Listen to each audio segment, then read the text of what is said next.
You officially became Helping Hand in 1998. And since that time, the Lord has just done one amazing miracle after another. We're simply Christian missionaries and disciples. We live by faith. That means we don't get a salary. We don't have a job. We just go where the Lord leads us. We started this work, but we definitely know the Lord started this work, because all we had to go on was the Lord's suggestion that we move here and that we start telling people about Him and how much He loves them, and that He would do the rest. And that's what we came to do, and we literally came with nothing. We had our suitcases and some of our clothes. We had no vehicle, no furniture, no house, no monthly support coming in from anywhere, except the Lord's promises saying that if we obey Him and we do what He wants, He will supply and He will bring it to pass. He will do it. So when we came here with some of our older sons and some very young ones, we just saw the Lord year after year after year growing our work from having nothing to being able to help others with thousands of kilos of goods and millions of rand worth of things that there is no way we could have put together ourselves. There is no way. We also didn't have a certain project in mind. Like, it's not like we felt, oh, we're going there to collect food to feed the poor. We just literally wanted to be a helping hand. It's not something we did, and we definitely don't want to sit here and say, oh, look what we've done these 20 years. We're celebrating 20 years of miracles. Amen. Because we're giving the Lord all the credit. We preach not ourselves, but Christ Jesus crucified, and ourselves your servants for His sake. It's just unexplainable. If you don't have God in the picture, there is no reason for this. Although we know that anybody who's walked a faith life knows what I'm talking about. It's very inspiring to be used by God.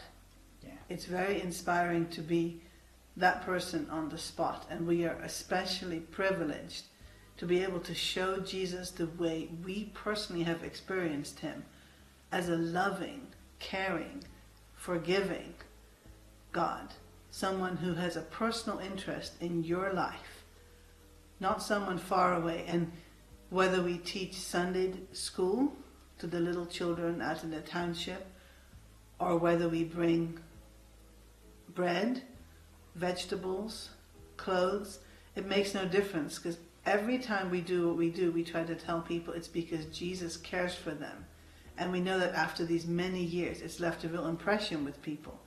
So much so that some of the little children that started receiving the help years ago have now grown in the faith, and they themselves have started reaching out, helping others from their heart, from their faith. And so the work is perpetuated and it grows. We may not even know everything and how it's growing, but so much good is being done, but it's all being done because the Lord is behind it. One of our greatest personal joys is, along with providing all of these miraculous physical touches of God's love to the lives of people, undeniable physical proof that the Lord loves them, evangelism is a great source of inspiration for our workers in the home. Every now and then there will be a specific event, and the Lord will tell us to go there and do witnessing.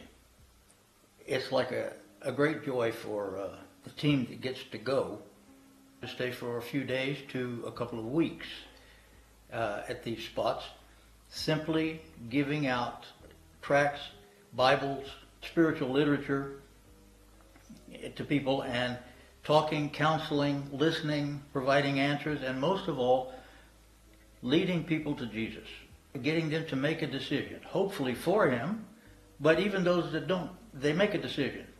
And we know that we've done our job, knowing that all you need is not a college degree or years of experience. All you need is the truth, the love of Jesus, and with that you've got the ability, the substance that can change people's lives for the better. I got converted on the 1st of July 1972. It's just over 46 years ago, Christ became Lord of my life. And ever since 1974, I left my mother's home on the 4th of March 1974 to be a missionary, a full-time missionary. I was only 24 years of age, and today I'm 68 years of age. And the Lord sent me to Cape Town. I was in India as a missionary. And while we were preaching, we discovered that need for food. Really, there was a great need for food, especially to the children, hundreds of children looking for food, sometimes half naked, and you know what I mean, very, very poor communities living in plastic shacks. And my wife and I were moved with compassion, but we didn't know how to start to do something yet. And we've been praying. And then at that almost 24 years ago, we decided, let's try and do something towards feeding the children. So we went around looking for food. It was a very humble beginning, and I put the soup into the buckets into a little trailer and towed them into the camps. And there we used to feed sometimes 300 children, 400, 450, would feed them every afternoon. Then from that community we also started launch something else, a place called Bloekombosse. And there again we spent a few months there working. But then suddenly, we've been praying for an influx of food. And suddenly, 23 years ago, Anthony, the missionary from here, and his whole team, Anthony came to us, and I can truly say they came to us like an angel, God sending an angel to us to help us. Ever since that day when they came here, I stopped looking for food anymore. They started bringing food from every angle. Almost every day they pop in here with a kumbi full of food. And I don't know where they get them from, but is it not a blessing? And they do the work that I supposed to be doing, and they bring for us food. Do you know something? Ever since that day, the soup kitchen has grown to leaps and bounds. We have a large soup kitchen. We started behind my home on the veranda, cooking there with gas bottles and pots. But today we have a soup kitchen that caters for 65,000 meals a month. I really appreciate Anthony and his team. There's one thing I realize, these people, they don't get weary of coming here. Sometime late at night, middle of winter, it'll be cold for me. I'll be in bed, I'll hear the gate opening and they're dropping the stuff and going. In our absence, they come in here and they drop the food.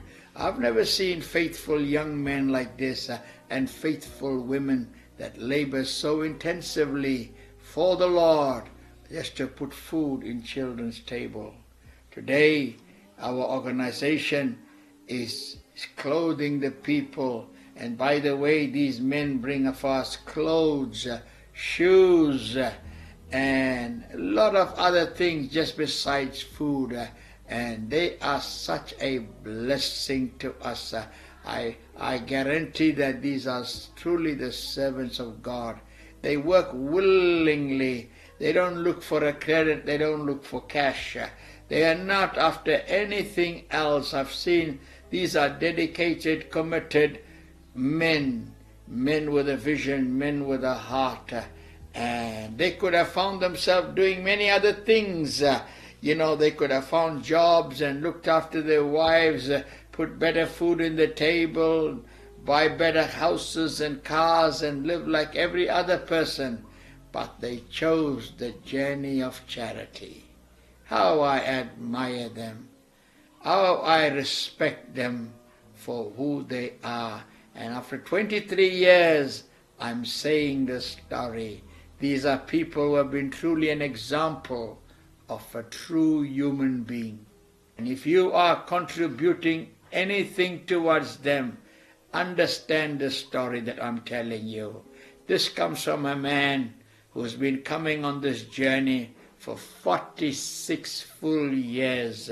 These words are not coming out of my lips.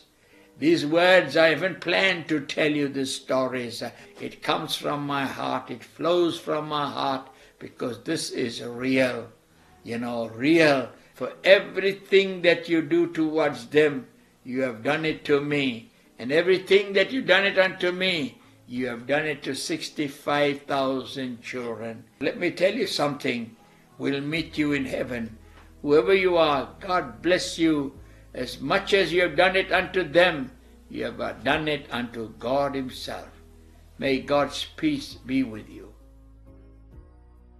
Well, I've known you guys for around 9 years, and I had just become a new believer at the time, and I was praying to God to send people who are believers that I can fellowship with. At the place where I was staying, I was the only Christian basically there, and I needed more influence because I was searching everywhere for God, and I was praying to meet people that I can walk with, and that's when I met Helping Hand, and that's when we started the Shaw Foundation course, and it was awesome. From there I started to grow in my relationship with God through that. Well, I've been involved in quite a few projects with Helping Hand, and well, the first one that stands out the most for me is my first mission trip ever. We went to Hermanas for the whale watching festival. I mean, I was a new believer, I didn't know anything, I was thrown in the deep end, and I was just told, okay, just tell your testimony, it's powerful. And I mean, that day we saw many people give their lives to the Lord, and I led some of the people to the Lord, and I didn't know what I was doing then. But during that day it was raining and overcast, and when we arrived there, I remember we prayed for the clouds to be clear, and amazingly, in like 3 or 4 minutes, as we started walking, it just cleared up, and the sunshine came, and we have proof. We have a picture because we took a photo on that day, and it looked sunny, and we were wearing jackets because it was raining, but it was sunny in the end. So that was amazing just to see that. And also with Sivenati, going out to the park and with the kids and just serving them and loving them and just helping them have a fun day. Those were some of the projects, and the mission trips to Grahamstown. Those were quite inspiring because of the miracles that happened there. So it's been awesome experiences, just ministering with Helping Hand, and just learning a lot about the love of God in action. One of the lessons was hearing from God, and it was so inspiring because after the lesson we said, okay, since now we've done the lesson, we read the scriptures about hearing from God, let's practice it. And then from there we went to our own quiet place, and then we just wrote down the things that whatever God was saying to us at the time. And it was amazing for me because I applied that now throughout my whole time hearing from God. And also that led to actually my own walk with the Lord now, leading me to my own destiny, my own direction, where He wants me to go. And it started all from that, those lessons of hearing from God, learning about the love of God and going out and ministering to people. It's been very inspiring to see also the growth at Helping Hand, and also just the youth, how they grow and how they minister now. I see them ministering at Sunday school and all these things, and it's been really inspiring just to watch each individual at Helping Hand growing in their walk with the Lord. And I mean, it's inspired me to only want to do what Jesus wants me to do and what He leads me to, because I know that's the most important thing. My plans are not that great, but Jesus' plan is the greatest. And I was inspired because of what I saw at Helping Hand, how they just follow Jesus full out, and there's no turning back. It's the cross before us, the world behind us, and we're just following Jesus because He's the most awesome person in the universe. I have known Helping Hand for the past 11 years. They've been supporting me from day one until today. Without them, I don't think this organization will be still existing. What we are doing here as Baphumelele, we've got about 10 programs that we are running. The Children's Home or the Orphanage, the Child-Headed Household Program, the Fountain of Hope for the youth, the kindergarten across there for the children from the community and from here, and the hospice. We've got 2 hospices for adults who are sick, who are newly diagnosed with HIV and AIDS and other chronic diseases. We've got also a children's hospice, and we've got a bakery where we bake our own bread because we can't afford to buy the bread from the local stores. And we've got a sewing project and a soup kitchen where we feed the poorest of the poor, hospice in the home, and a community clinic. I would like to name a few things that Helping Hand is helping us choose, new shoes. I'm not joking, new shoes, New Balances, you name it. It will be the first time for people here in Khayelitsha, especially here at Baphumelele, to own this. I've never seen a person wearing a New Balance.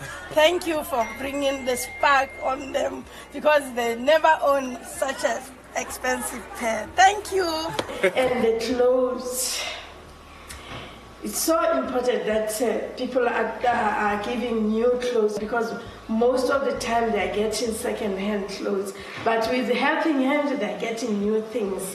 The food, solid food, the oil, the meat, the vegetables, the bread, almost everything they are donating on a weekly basis to this organization. And we are really grateful. Words cannot express how grateful I am to work with them. I'm from Kraaifontein in Cape Town, and then I've started this whole hotspot library concept initiative to help young people basically with reading and writing.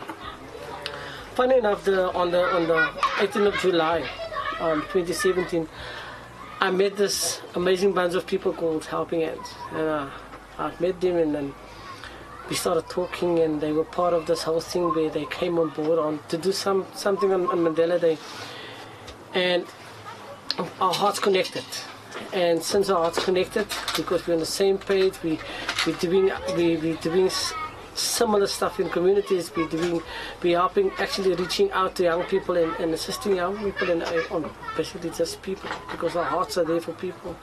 Not only that, God has given us a task to go out there and to help the poor.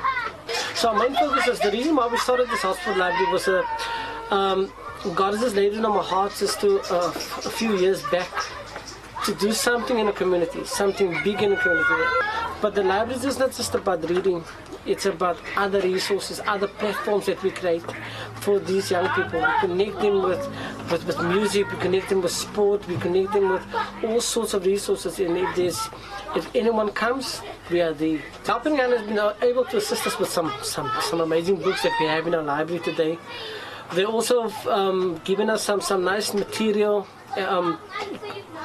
Christian material, so that we can hand it out to these young people, so that we can actually reach them on all levels of not just the educational part, but the spiritual side as well. But Helping Hands has been come along with helping, assisting us with a feeding scheme where they've given us like a gas pot and a stove and some pots and pans and so we can, and some they brought some on a regular basis. They will give us some vegetables and some stuff that they just stuff that they get. How they do it, I don't know, but it must be a God thing that they do.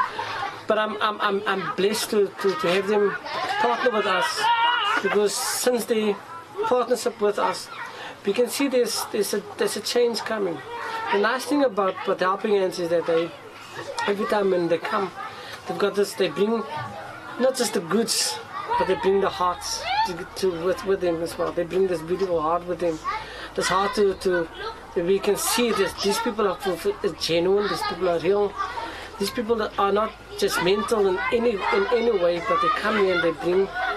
This is the love of Christ to the communities and to this organization as well. So that was them. We can only give the Lord the credit for it. We can't trace it or track it.